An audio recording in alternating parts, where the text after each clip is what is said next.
홀로 양양으로 여행 떠난 후 55세 변호사를 만나 재혼하고 한 달 뒤 완전 날벼락을 맞았습니다. 저는 정은아라고 합니다. 올해 62세죠.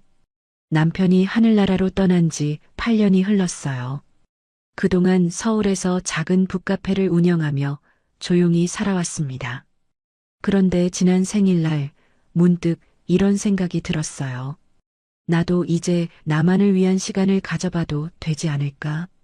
평생 남편과 아이들만 챙기며 살아왔는데 이제는 정말 나 자신을 위한 하루쯤은 괜찮지 않겠냐는 마음이 들었습니다.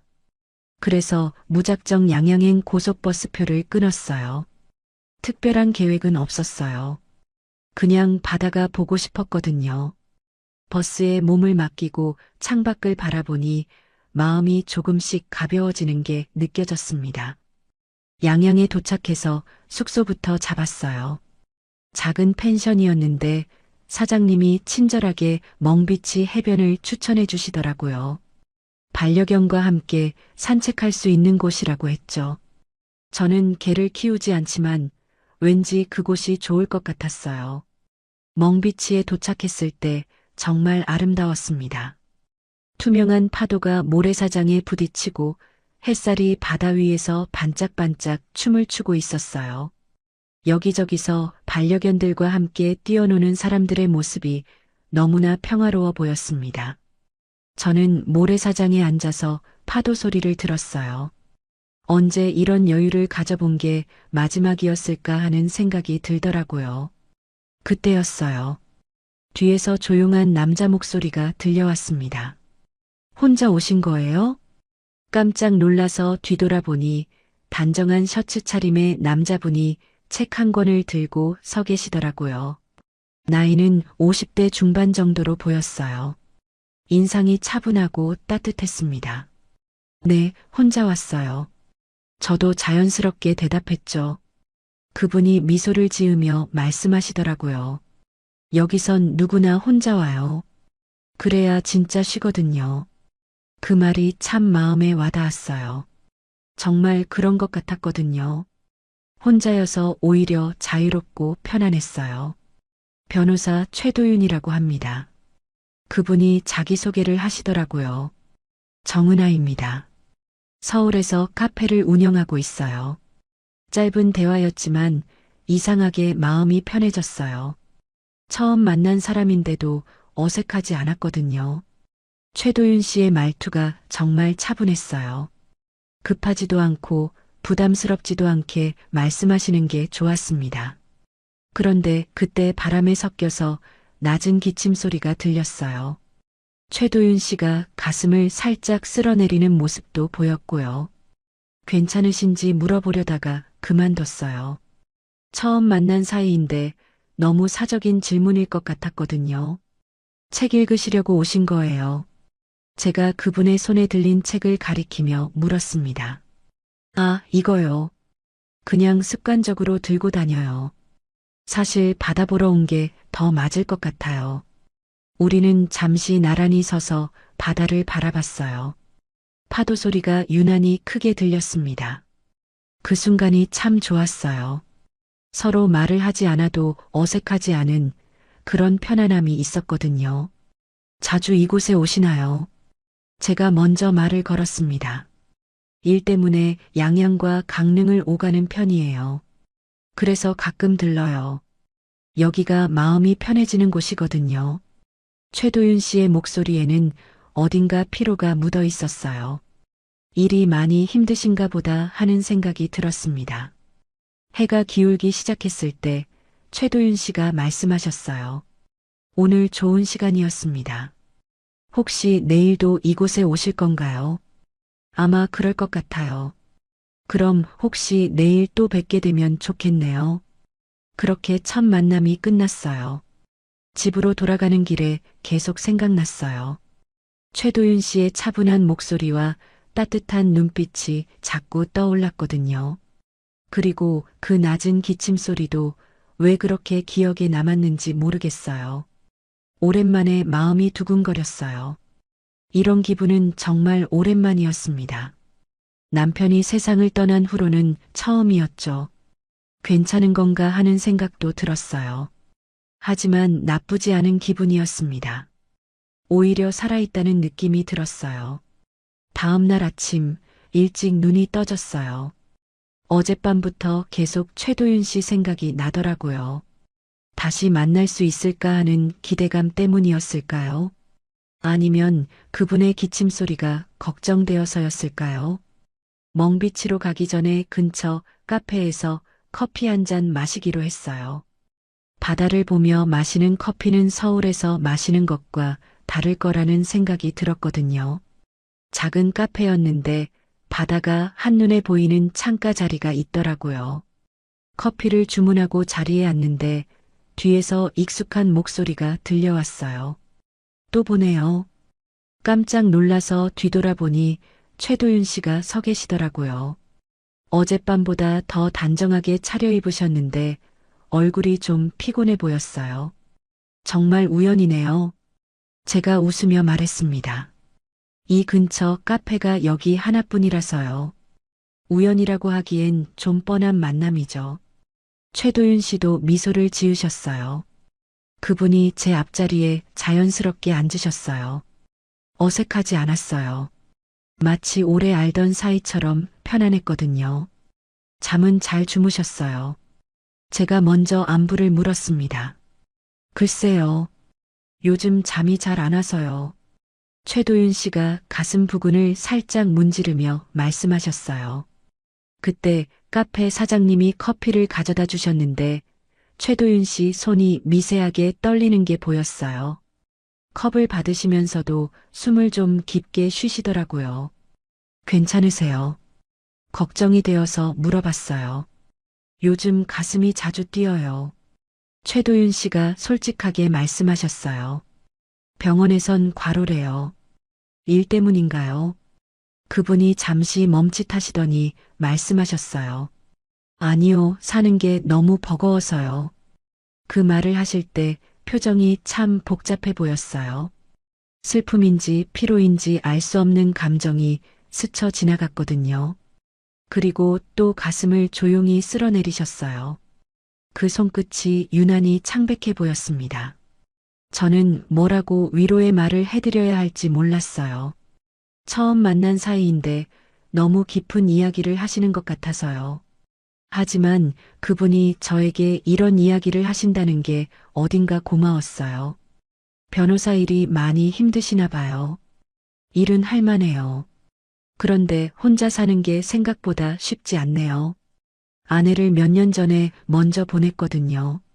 아, 그러셨구나 하는 생각이 들었어요. 저와 비슷한 상황이셨던 거네요.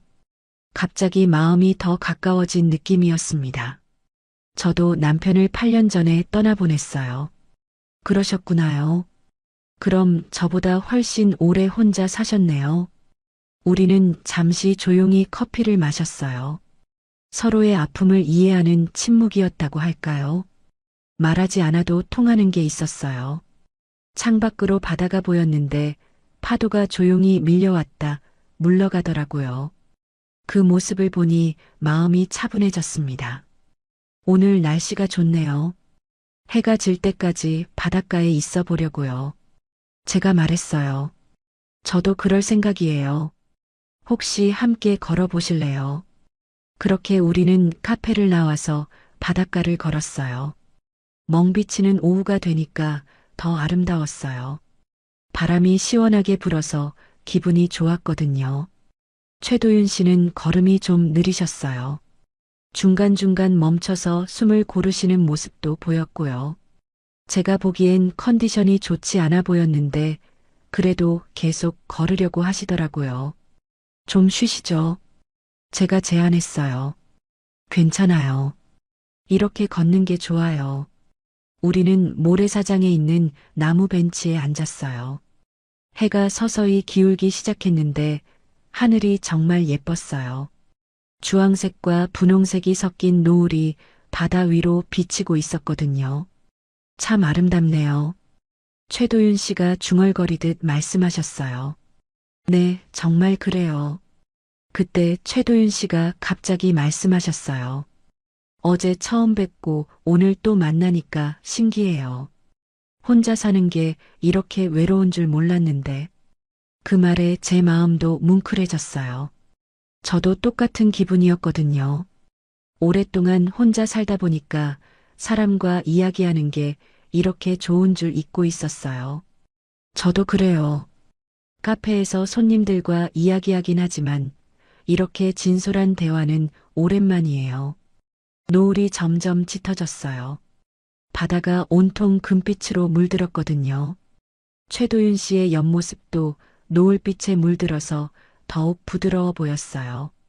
그런데 그분이 또 가슴을 쓸어내리시더라고요. 이번엔 조금 더 길게요. 표정도 살짝 일그러지셨고요. 정말 괜찮으세요? 제가 다시 물었어요. 네, 괜찮아요. 그냥 가끔 이래요. 하지만 괜찮아 보이지 않았어요. 숨소리도 조금 거칠어진 것 같았고요. 걱정이 되었지만 더 이상 묻기가 어려웠어요.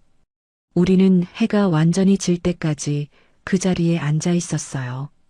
가끔 대화를 나누기도 하고 가끔 조용히 바다를 바라보기도 했고요. 이상했어요. 처음 만난 사람인데도 이렇게 편안할 수 있다는 게요. 그날 밤 숙소로 돌아가면서 계속 생각났어요. 최도윤 씨의 따뜻한 눈빛과 창백한 손끝이 자꾸 떠올랐거든요. 그리고 가슴을 쓸어내리시던 모습도요. 뭔가 알 수 없는 감정에 사로잡힌 느낌이었어요. 마치 잃어버렸던 온기를 다시 찾은 것 같았습니다. 양양에서 돌아온 지 일주일이 지났어요. 서울의 일상이 다시 시작됐지만 자꾸 최도윤 씨 생각이 났어요. 멍비치에서 함께 본 노을, 그분의 따뜻한 목소리, 그리고 걱정스러웠던 기침 소리까지 모든 게 선명하게 기억났거든요. 북카페도 평소처럼 운영했어요. 단골 손님들이 와서 커피를 마시고 책을 읽어가는 모습을 보니까 마음이 차분해졌어요. 그런데 이상했어요. 평소 같았으면 이런 일상이 편안했을 텐데 왠지 뭔가 허전한 기분이 들었거든요. 그날도 평범한 하루였어요. 저녁 9시쯤 되어서 카페 문을 닫으려고 정리를 하고 있었어요. 마지막 손님도 나가시고 의자를 올리고 바닥을 쓸고 있을 때였어요. 핸드폰에서 문자 알림이 울렸어요. 처음엔 누군지 몰랐어요. 모르는 번호였거든요. 그런데 메시지를 보는 순간 가슴이 뛰었어요. 오늘 멍비치에 비가 와요. 그날이 생각나네요. 최도윤 씨였어요. 어떻게 제 번호를 아셨는지는 몰랐지만 그런 건 중요하지 않았어요. 그분이 저를 생각하고 계셨다는 게 중요했거든요. 저도 바로 답장을 보냈어요. 서울은 맑은데 양양에 비가 오나 보네요. 저도 그날이 자꾸 생각나요. 몇 분 뒤에 다시 문자가 왔어요. 혹시 서울에서 만날 기회가 있을까요? 가끔 출장을 가거든요. 그 말에 제 마음이 두근거렸어요. 다시 만날 수 있다는 생각에 기뻤거든요. 언제든 괜찮아요. 카페 주소 알려드릴게요.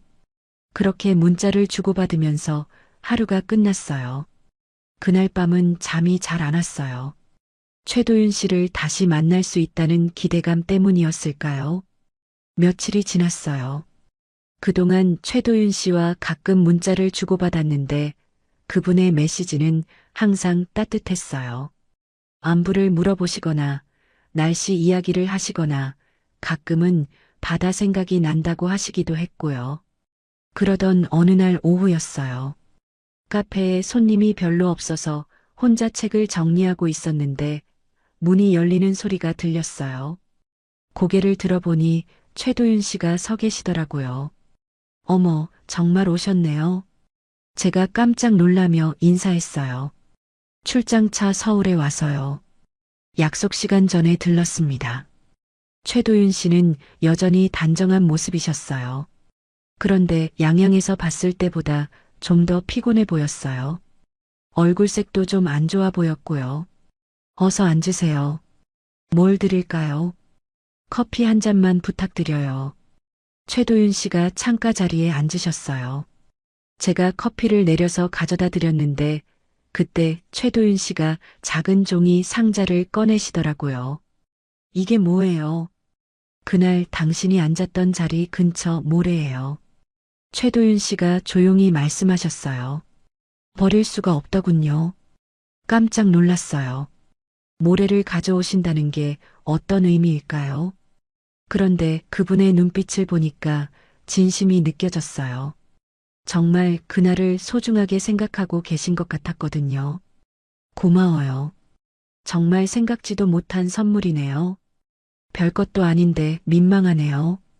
우리는 커피를 마시며 이야기를 나눴어요. 최도윤 씨는 서울 출장이 생각보다 자주 있다고 하시더라고요. 그러면서 가끔 이렇게 들러도 되는지 물어보셨어요. 당연히 괜찮아요. 언제든 오세요. 그날은 약 1시간 정도 카페에 계셨어요. 다른 손님들도 몇 분 계셨는데 최도윤 씨가 조용히 앉아서 책을 읽거나 저와 이야기하시는 모습이 자연스러웠어요. 마치 원래부터 이 카페의 단골 손님이셨던 것처럼요. 그분이 가실 때 말씀하셨어요. 다음에 또 와도 될까요? 당연히요. 연락 주시면 언제든지요.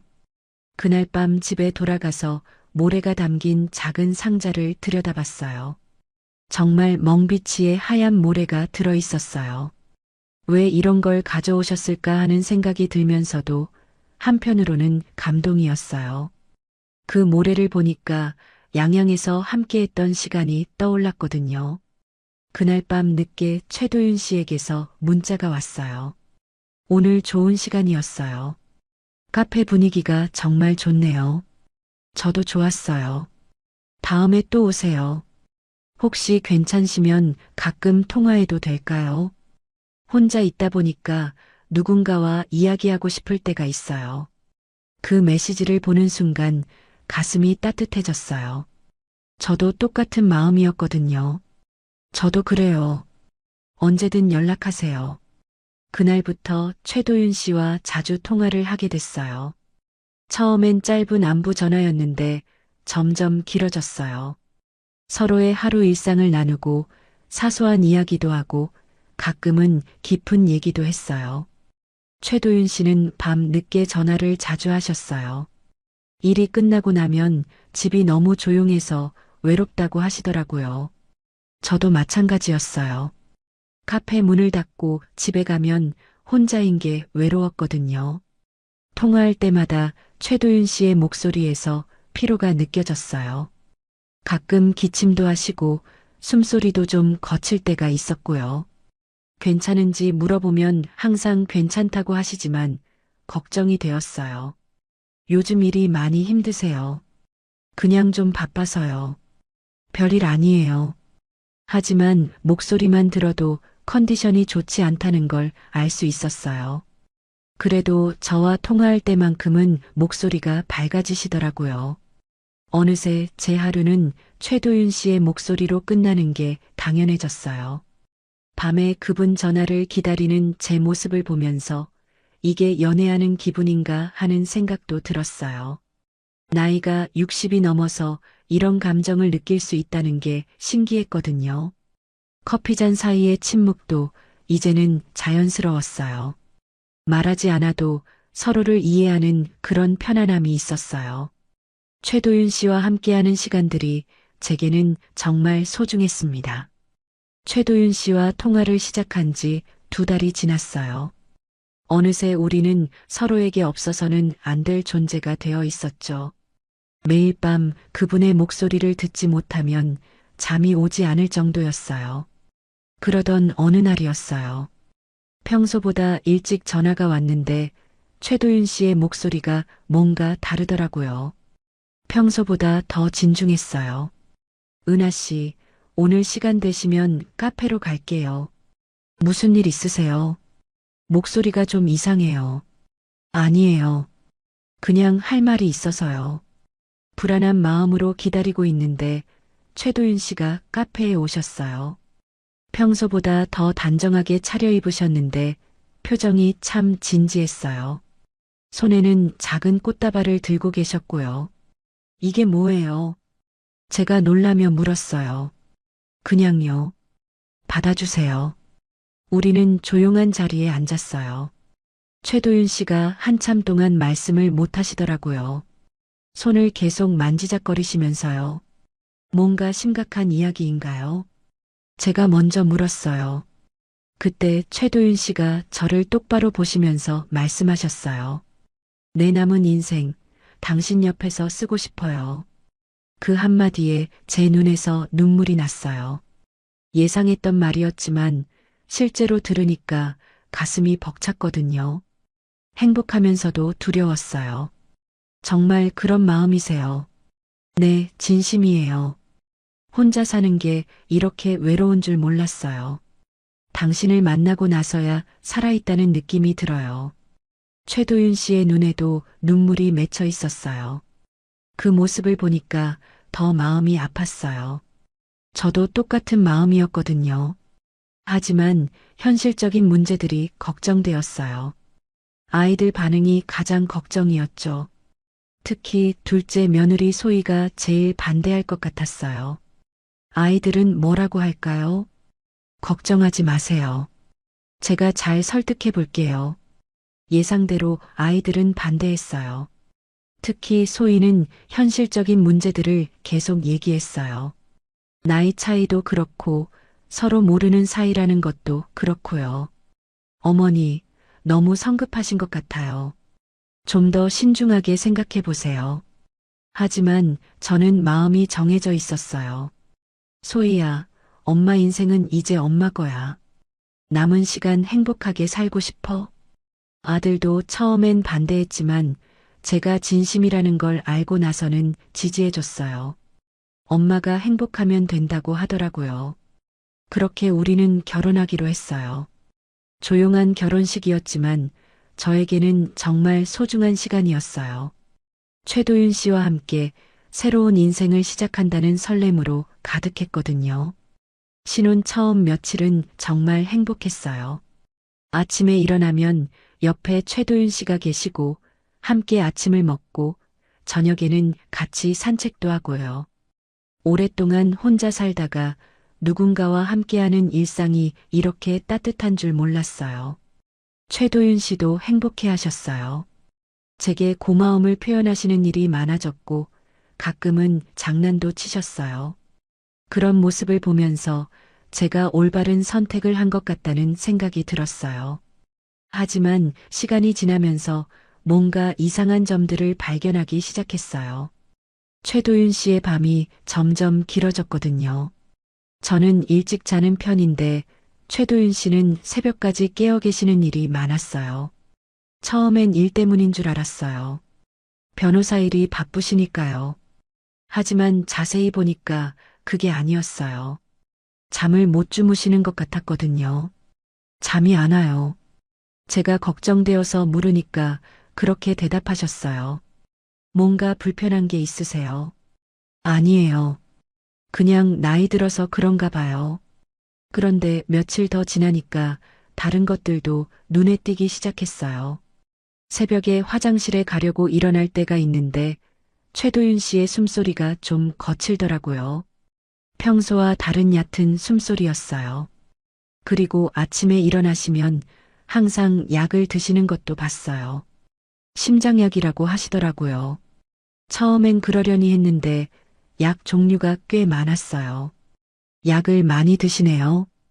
혈압약이랑 심장약이에요. 나이 들면 다 먹는 거 아니에요. 최도윤 씨는 웃으시면서 대답하셨지만 제가 보기엔 단순한 성인병 약 같지는 않았어요. 약통에 쓰여 있는 글씨도 복잡했고요. 가끔 가슴을 쓸어내리시는 것도 자주 봤어요. 양양에서 처음 만났을 때부터 그러셨는데 결혼 후에는 더 자주 그러시는 것 같았어요. 괜찮으세요? 제가 물어보면 항상 같은 대답이었어요. 괜찮아요. 그냥 피로해요. 최도윤 씨의 미소는 여전했어요.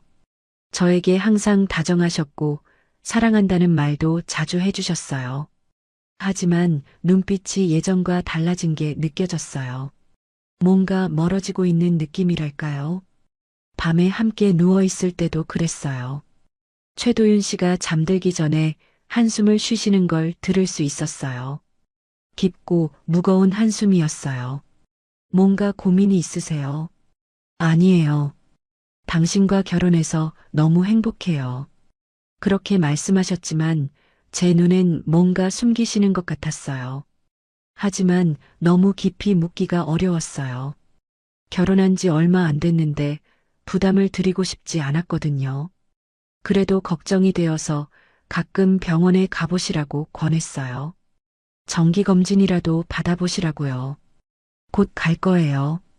걱정 마세요. 하지만 최도윤 씨는 병원에 가시지 않았어요. 바쁘다는 핑계로 계속 미루셨거든요. 시간이 지날수록 불안감이 커졌어요. 뭔가 중요한 걸 숨기고 계시는 것 같았어요. 하지만 직접 물어보기는 어려웠고 그냥 지켜볼 수밖에 없었습니다. 결혼한 지 한 달이 지났을 때였어요.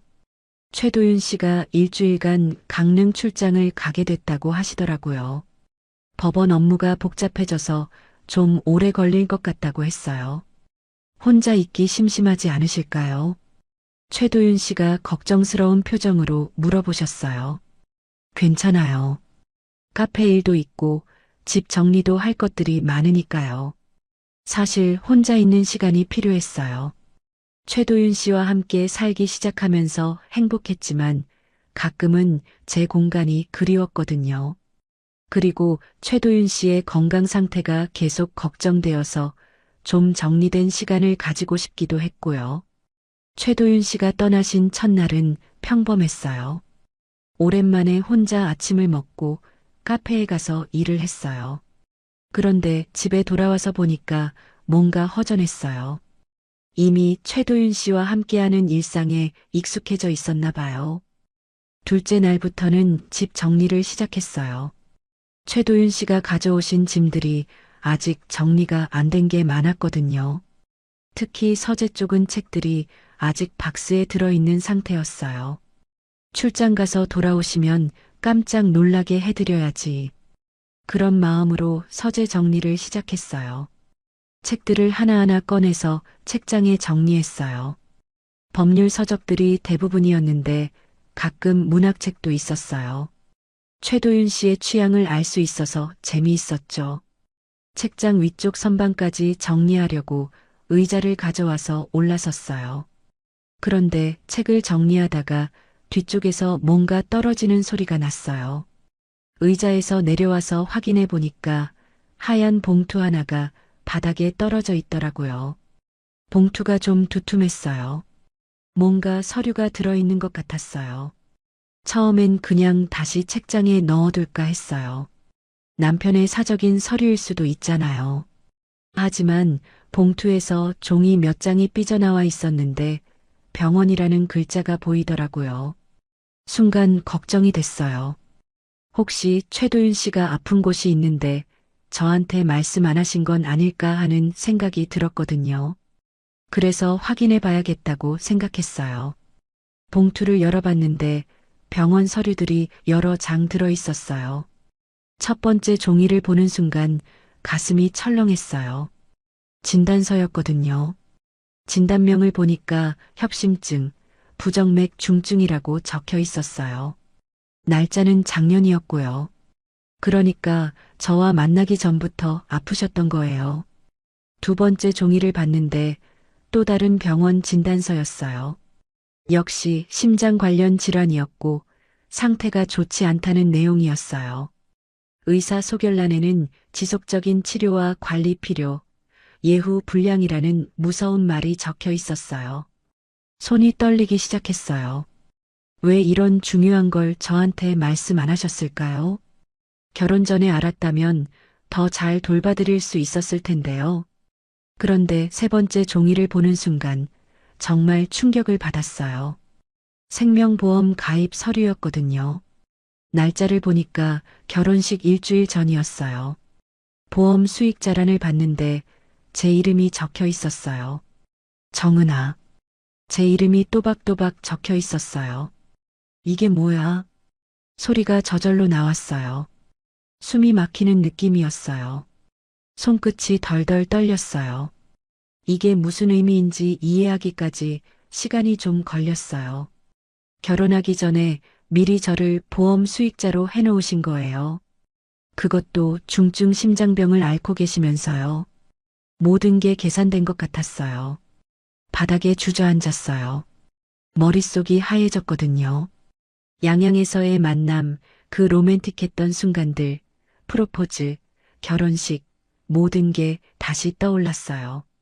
그런데 이제는 모든 게 다르게 보였어요. 처음부터 계획이었던 건가요? 혼자 죽기 싫어서 누군가를 찾은 건가요? 그리고 그 누군가가 저였던 건가요? 사랑한다고 하셨던 그 말들이 모두 거짓말이었던 건가요? 진단서를 다시 봤어요. 예후 불량이라는 글자가 눈에 들어왔어요. 얼마나 심각한 상태이신 걸까요? 그래서 서둘러 결혼하신 건가요? 보험 서류도 다시 봤어요. 보험금이 꽤 큰 금액이었어요. 저 같은 사람에게는 상상할 수 없을 만큼 큰 돈이었어요. 눈물이 났어요.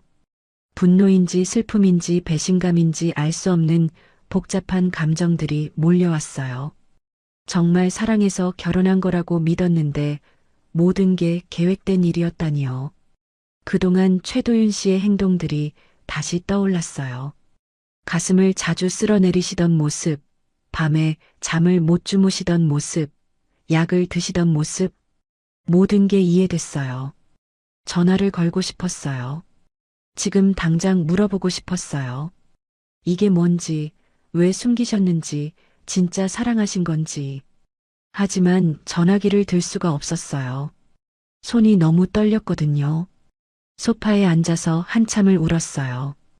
행복했던 지난 한 달이 모두 거짓말 같았어요. 제가 바보였던 걸까요? 나이 들어서 사랑에 눈이 멀어서 모든 걸 못 본 걸까요? 그러면서도 한편으로는 최도윤 씨가 걱정됐어요. 그렇게 아프신 줄 몰랐거든요.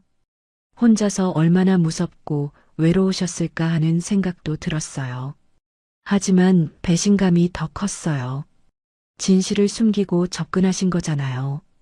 저는 그냥 보험금 받을 사람이었던 건가요? 최도윤 씨에게 저는 어떤 존재였던 걸까요? 서류들을 다시 봉투에 넣으면서 생각했어요. 어떻게 해야 할까요? 모른 척하고 살아야 할까요? 아니면 따져 물어야 할까요? 그날 밤은 잠이 오지 않았어요. 계속 생각만 났어요. 그 사랑은 어디까지 진심이었을까요? 아니면 처음부터 끝까지 모든 게 계산이었을까요? 정말 모르겠었어요. 최도윤 씨가 출장에서 돌아오는 날이었어요. 일주일 동안 그 서류들 때문에 잠도 제대로 못 잤어요. 계속 생각만 났거든요. 어떻게 말을 꺼내야 할지, 뭐라고 물어봐야 할지요. 아침 일찍부터 불안했어요. 가슴이 계속 두근거렸고 손에 땀이 났어요. 카페에 가서 일을 했는데도 집중이 안 됐어요. 손님들과 이야기할 때도 자꾸 딴 생각이 났어요. 사장님 괜찮으세요? 안색이 안 좋아 보이는데요. 단골 손님이 걱정스럽게 물어보시더라고요. 네, 괜찮아요. 좀 피곤해서요. 하지만 괜찮지 않았어요. 머릿속이 너무 복잡했거든요. 최도윤 씨를 어떤 마음으로 맞아야 할지 모르겠었어요. 오후 5시쯤 최도윤 씨에게서 전화가 왔어요. 지금 서울로 출발해요. 8시쯤 도착할 것 같아요. 네, 알겠어요. 목소리를 최대한 평상시처럼 하려고 했는데 떨리는 게 숨겨지지 않았어요. 최도윤 씨도 느끼셨는지 괜찮으세요? 라고 물어보시더라고요. 네, 괜찮아요. 일찍 들어와 계세요. 카페를 일찍 닫고 집으로 돌아왔어요. 그 봉투를 거실 테이블 위에 올려놓고 기다렸어요. 시간이 너무 천천히 가는 것 같았어요. 시계를 자꾸 보게 되었고 가슴이 계속 뛰었어요. 8시 조금 넘어서 현관문 여는 소리가 들렸어요. 최도윤 씨가 돌아오셨구나 싶어서 일어섰는데 다리에 힘이 없었어요. 다녀왔어요. 최도윤 씨가 밝은 목소리로 인사하셨어요. 네, 수고하셨어요. 최도윤 씨는 평소와 똑같으셨어요. 여행 가방을 정리하시고 제게 강릉에서 사온 선물도 주셨어요. 작은 바다 조개로 만든 목걸이였어요. 이거 예쁘죠? 당신 생각나서 샀어요. 그 모습을 보니까 더 마음이 복잡해졌어요. 이렇게 다정하신 분이 정말 저를 속이신 걸까 하는 생각이 들었거든요. 저녁을 같이 먹으면서도 계속 고민했어요. 언제 말을 꺼내야 할지, 어떻게 시작해야 할지요. 최도윤 씨는 출장 이야기를 하시면서 즐거워하셨는데 저는 대답하기가 어려웠어요. 왜 그렇게 조용해요? 혹시 어디 아픈 데 있어요? 최도윤 씨가 제 이마에 손을 올리시며 물어보셨어요. 아니에요. 그냥 좀 피곤해서요. 식사를 마치고 거실로 나왔을 때였어요. 테이블 위에 있는 봉투가 보이시더라고요. 최도윤 씨의 표정이 순간 굳어졌어요. 그게 뭐예요? 최도윤 씨가 조심스럽게 물어보셨어요. 저는 더 이상 미룰 수 없다고 생각했어요. 서재 정리하다가 떨어진 거예요. 최도윤 씨가 봉투를 집어서 확인하셨어요. 그리고는 한참 동안 아무 말씀을 못 하셨어요. 얼굴이 하얘지셨어요. 이게 뭐예요? 제가 먼저 물었어요. 왜 제 이름이 보험 수익자로 되어 있어요? 최도윤 씨는 여전히 말씀을 못 하셨어요. 그냥 소파에 앉아서 봉투를 들여다보고만 계셨어요. 대답해 주세요. 이게 뭔지 모르겠어요. 그제서야 최도윤 씨가 고개를 드셨어요. 눈이 빨갛게 되어 있었어요. 당신이 알면 나 옆에 못 있을까봐 그랬어요. 처음부터 계획이었죠. 아니에요. 정말 아니에요. 최도윤 씨의 목소리가 떨렸어요. 하지만 저는 믿을 수가 없었어요. 그럼 이 보험은 뭐예요? 결혼하기 일주일 전에 가입하셨잖아요. 그건 최도윤 씨가 말을 잇지 못하셨어요. 진단서도 봤어요. 협심증에 부정맥 중증이라고 되어 있더라고요. 언제부터 아프셨어요? 최도윤 씨가 가슴 주머니에서 약병을 꺼내시려다가 손이 떨려서 바닥에 떨어뜨리셨어요. 약들이 바닥에 흩어졌어요. 그 모습을 보니까 화가 났어요. 울분이 치밀어 올랐거든요. 이제 와서 그런 말이 무슨 의미예요? 처음부터 끝까지 다 거짓말이었잖아요. 아니에요. 당신을 사랑하는 건 진심이었어요. 사랑이요. 이게 사랑이에요. 저를 보험금 받을 사람으로밖에 안 본 거잖아요. 제 목소리가 점점 커졌어요. 참고 있던 게 터져 나온 것 같았어요. 양양에서 만난 것도 우연이 아니었겠네요. 다 계획하고 접근하신 거죠. 그건 정말 우연이었어요. 진심으로요. 믿을 수가 없어요. 어떻게 믿어요? 최도윤 씨가 무릎을 꿇고 앉으셨어요. 그리고는 조용히 말씀하셨어요. 처음엔 그냥 누군가와 함께 있고 싶었어요. 혼자 죽기가 무서웠어요. 그래서 보험도 가입하고 누군가를 찾아다녔어요. 정말 계획이었구나 하는 생각에 더 화가 났어요. 그럼 저는 뭐예요? 그냥 이용당한 거예요. 아니에요. 당신을 만나고 나서 모든 게 달라졌어요. 정말 사랑하게 됐어요. 보험 같은 건 중요하지 않게 됐고요. 말이 안 돼요. 그럼 왜 숨기셨어요? 왜 말씀 안 하셨어요? 말하면 당신이 부담스러워할까 봐요. 동정으로 결혼하는 건 싫었어요. 최도윤 씨의 눈에서 눈물이 났어요. 하지만 저는 여전히 믿기 어려웠어요. 당신을 사랑한 게 죄가 됐네요. 최도윤 씨가 중얼거리듯 말씀하셨어요. 그 말이 제 마음을 더 아프게 했어요. 사랑이라고 하지 마세요. 이게 무슨 사랑이에요? 그날 밤 최도윤 씨는 서재에서 주무셨어요.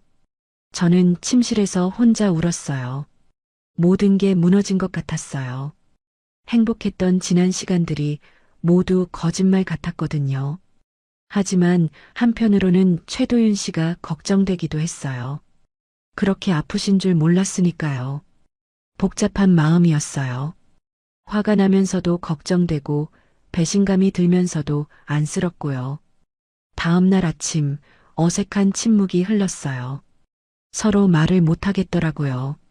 뭘 어떻게 해야 할지 모르겠었어요. 그날 밤은 정말 끔찍했어요. 저는 침실에서, 최도윤 씨는 서재에서 따로 주무셨는데 둘 다 잠을 못 잤을 거예요.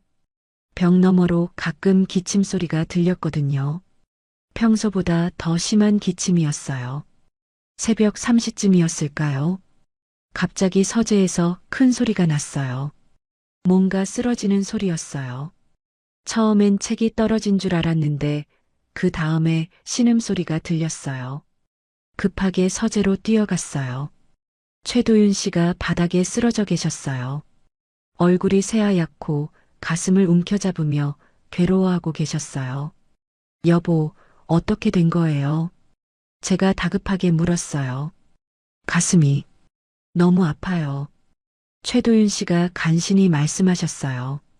심장 발작인 것 같았어요. 즉시 119에 신고했어요. 손이 너무 떨려서 번호를 잘못 누르기도 했고요. 환자분이 의식은 있으신가요? 응급실 직원이 물었어요. 네, 있어요. 근데 가슴을 아파해요. 심장병이 있어요. 지금 구급차 보내드릴게요. 환자분 옆에서 계속 말을 걸어주시고 편안한 자세로 눕혀주세요. 구급차가 올 때까지 정말 긴 시간이었어요. 최도윤 씨가 계속 아파하시는데 제가 해드릴 수 있는 게 없었거든요. 그냥 손을 잡고 괜찮다, 곧 병원 간다고 계속 말씀드렸어요. 그런데 그때 최도윤 씨가 힘겹게 말씀하셨어요. 미안해요. 정말 미안해요. 지금 그런 말 하지 마세요. 힘내세요. 아직도 화가 나 있었지만 그런 상황에서는 그런 감정들이 중요하지 않았어요. 살아계셔야 한다는 생각만 들었거든요. 구급차가 도착해서 병원으로 향했어요. 응급실 침대에 누워 계신 최도윤 씨를 보니까 정말 많이 아프신 것 같았어요. 의료진들이 분주하게 움직였고 저는 바깥에서 기다려야 했어요. 보호자분이세요? 간호사가 물어보더라고요. 네, 부인입니다. 환자분이 언제부터 심장 질환을 앓으셨나요? 잘 모르겠어요. 어제야 알았어요. 간호사가 의아한 표호로 저를 봤어요. 부부인데 그런 걸 모른다는 게 이상했겠죠.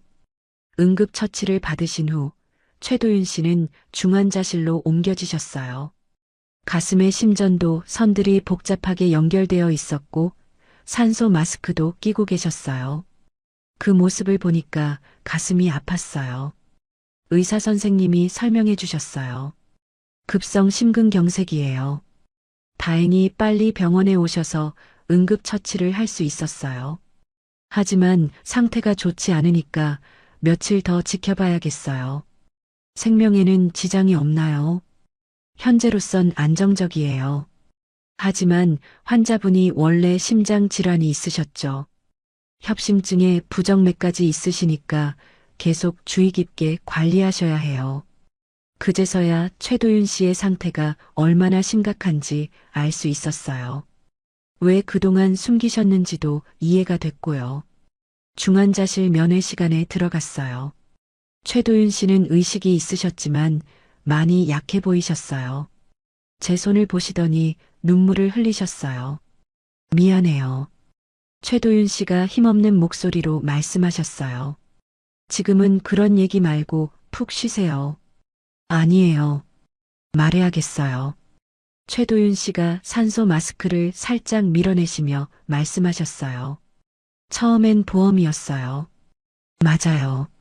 제 가슴이 다시 아팠어요.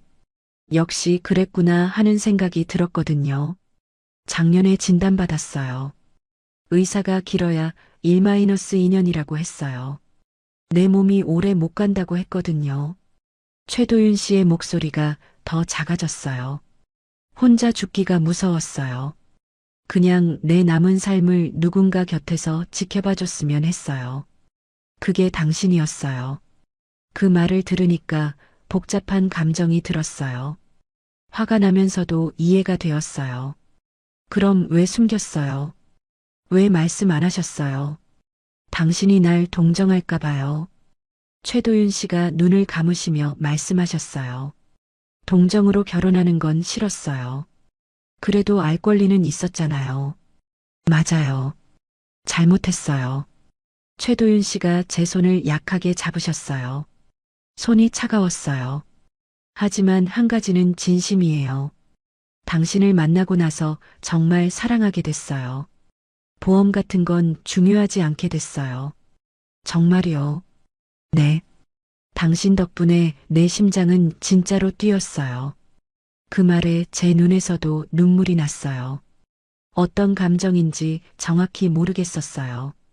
아직도 화가 나 있으면서도 한편으로는 안쓰럽고 또 한편으로는 사랑스럽기도 했어요. 양양에서 처음 만났을 때부터요. 당신과 함께 바다를 보면서 가슴이 이렇게 뛰는 게 병 때문이 아니구나 생각했어요. 최도윤 씨가 희미하게 웃으시려고 했어요. 매일 밤 통화할 때도, 카페에서 커피 마실 때도, 결혼식 날도 모든 순간이 행복했어요. 진심이었어요. 저는 최도윤 씨의 손을 꽉 잡았어요. 차가운 손이 조금씩 따뜻해지는 것 같았어요. 그럼 됐어요. 그게 진심이라면 됐어요. 정말이요. 네. 하지만 앞으로는 아무것도 숨기지 마세요. 아픈 것도 무서운 것도 모든 걸 함께 나눠요. 최도윤 씨가 고개를 끄덕이셨어요. 눈물이 계속 흘렀어요. 고마워요. 정말 고마워요. 그날 밤 저는 병원 의자에서 잤어요. 최도윤 씨 곁을 떠나고 싶지 않았거든요. 중간중간 깨서 심전도 모니터를 확인했어요. 규칙적인 심장 박동 소리가 들렸어요. 아침이 되어서 최도윤 씨가 눈을 뜨셨을 때 제가 옆에 있는 걸 보시고 놀라셨어요. 왜 여기서 주무셨어요? 당신 곁에 있고 싶었어요. 최도윤 씨가 다시 눈물을 흘리셨어요. 하지만 이번엔 기쁜 눈물 같았어요. 의사 선생님이 오셔서 상태를 확인해 주셨어요. 다행히 많이 안정되었다고 하시더라고요. 며칠 더 입원하시고 퇴원 후에도 계속 관리하셔야 한다고 했어요. 이제부터는 제가 잘 돌봐드릴게요. 제가 최도윤 씨에게 말씀드렸어요. 미안해요. 부담 드려서. 부담이 아니에요. 사랑이에요. 그 말에 최도윤 씨가 환하게 웃으셨어요. 병원 침대에 누워 계신데도 정말 행복해 보이셨어요. 저도 마음이 편해졌어요. 이제야 진짜 시작인 것 같았거든요. 최도윤 씨가 퇴원하신 지 석 달이 지났어요. 그동안 정말 많은 일들이 있었죠. 병원에서 집으로 돌아온 후에는 제가 최도윤 씨를 돌보는 일에 전념했어요. 약 시간 챙겨드리고 식단 관리하고 정기 검진도 함께 다녔고요. 처음엔 최도윤 씨가 많이 약해지셨어요. 계단 오르기도 힘들어 하시고 조금만 걸어도 숨이 차셨거든요. 저도 걱정이 많았어요. 이렇게 회복이 될까 하는 불안감도 있었고요. 하지만 시간이 지나면서 조금씩 나아지셨어요. 의사 선생님 말씀으로는 마음이 안정되니까 몸도 따라서 회복되는 것 같다고 하시더라고요. 스트레스가 줄어들어서 심장에도 부담이 덜 간다는 얘기였어요. 무엇보다 좋았던 건 최도윤 씨가 이제는 아무것도 숨기지 않으신다는 거였어요. 몸이 아프면 솔직히 말씀하시고 무서운 마음이 들 때도 저에게 이야기해 주셨어요. 오늘은 가슴이 좀 답답해요. 그러면 저는 병원에 전화해서 괜찮은 건지 확인하곤 했어요. 혹시 또 쓰러지면 어떻게 하나 하는 생각이 들어요. 그럴 때는 같이 앉아서 이야기를 나눴어요. 그렇게 서로에게 솔직해지니까 관계가 더 깊어진 것 같았어요. 처음 만났을 때보다도 더 가까워진 기분이었거든요. 어느 날 최도윤 씨가 제안하셨어요. 양양에 다시 가볼까요? 정말요. 몸은 괜찮으실까요? 의사 선생님이 여행 정도는 괜찮다고 하셨어요. 물론 무리하지 말고요. 양양이라는 말에 가슴이 설렜어요. 우리가 처음 만난 곳이잖아요. 그곳에서 새로운 추억을 만들고 싶다는 생각이 들었어요. 이번엔 멍비치 대신 내가 가장 좋아하는 곳으로 가요. 최도윤 씨가 말씀하셨어요. 어디인데요? 가보면 알아요. 아마 마음에 드실 거예요.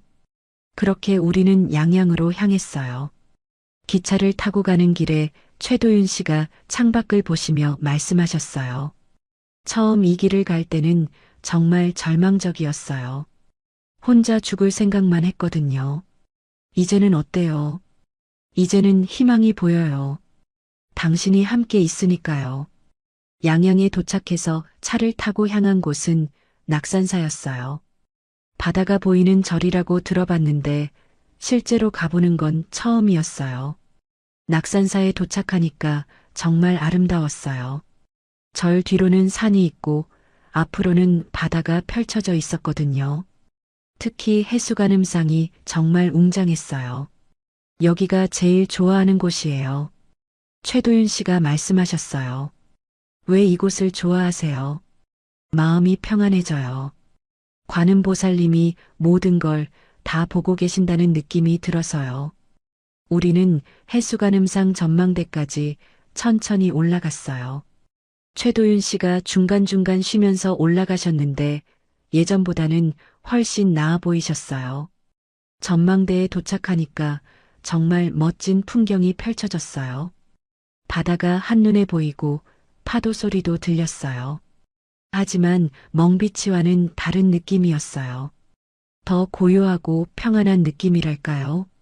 내일 새벽에 일출을 보러 와요. 최도윤 씨가 제안하셨어요. 새벽에요. 네. 여기서 보는 일출이 정말 아름다워요. 꼭 보여드리고 싶어요. 그날 밤 우리는 낙산사 근처 펜션에서 잤어요. 최도윤 씨는 일찍 주무셨는데 전보다 훨씬 편안해 보이셨어요. 약도 제때 드시고 숨소리도 안정적이었고요. 새벽 5시에 일어나서 낙산사로 향했어요.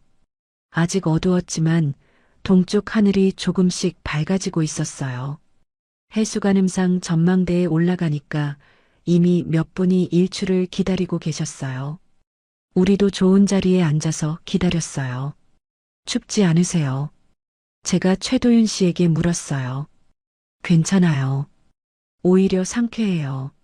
하늘이 점점 밝아지더니 수평선 끝에서 해가 떠오르기 시작했어요. 정말 장관이었어요. 바다 전체가 금빛으로 물들었거든요. 그때 바람이 불었어요. 시원한 바닷바람이 우리 얼굴을 스쳐 지나갔어요. 그날처럼 또다시 바람이 부네요. 제가 말했어요. 멍비치에서 처음 만났던 그날이 생각났거든요. 이젠 두렵지 않아요. 최도윤 씨가 잔잔한 목소리로 말씀하셨어요. 무엇이요? 바람도, 바다도, 죽음도요. 이젠 숨이 차지 않아요. 최도윤 씨가 깊게 숨을 쉬셨어요. 정말 편안해 보이셨어요. 당신이 내 삶을 편안하게 만들어줬어요. 그 말을 들으니까 제 마음도 따뜻해졌어요. 저도 최도윤 씨 덕분에 다시 살아있다는 느낌을 찾았거든요. 저는 조용히 손을 모았어요. 관음보살님께 감사 인사를 드리고 싶었어요. 저희를 이렇게 만나게 해주셔서 서로 사랑할 수 있게 해주셔서 감사하다고요. 해가 완전히 떠오르니까 바다가 더욱 반짝였어요. 멀리서 파도 소리가 들려왔어요. 그런데 그 소리가 처음 들었을 때와 달랐어요. 슬픔이 아니라 새로운 시작의 소리 같았어요. 우리 다시 시작하는 거죠. 제가 최도윤 씨에게 말했어요. 네, 이번에는 아무것도 숨기지 않고요. 좋은 일도 나쁜 일도 모두 함께 나누면서요. 네, 그렇게 하자고요. 최도윤 씨가 제 손을 잡으셨어요. 손이 따뜻했어요. 예전처럼 차갑지 않았거든요. 사랑해요. 최도윤 씨가 말씀하셨어요. 저도 사랑해요. 그 순간 정말 행복했어요. 멍비치에서 처음 만났을 때의 설렘과는 다른, 더 깊고 안정된 행복이었어요. 해수관음상이 우리를 내려다보고 계시는 것 같았어요. 자비로운 미소를 지으시며 저희를 축복해 주시는 것 같았고요. 앞으로도 가끔 여기 올까요? 제가 제안했어요. 좋아요. 우리만의 특별한 장소로 만들어요. 그렇게 우리는 새로운 시작을 약속했어요. 낙산사 해수관음상 전망대에서 떠오르는 해를 바라보며 말이에요. 돌아가는 길에 최도윤 씨가 말씀하셨어요. 처음엔 당신을 이용하려고 했어요. 하지만 이제는 당신 때문에 살고 싶어졌어요. 저도 마찬가지예요. 당신 때문에 다시 사랑할 수 있게 됐어요. 우리의 이야기는 거짓말로 시작됐지만 진실된 사랑으로 끝나게 됐어요. 그리고 그 사랑은 앞으로도 계속될 거예요.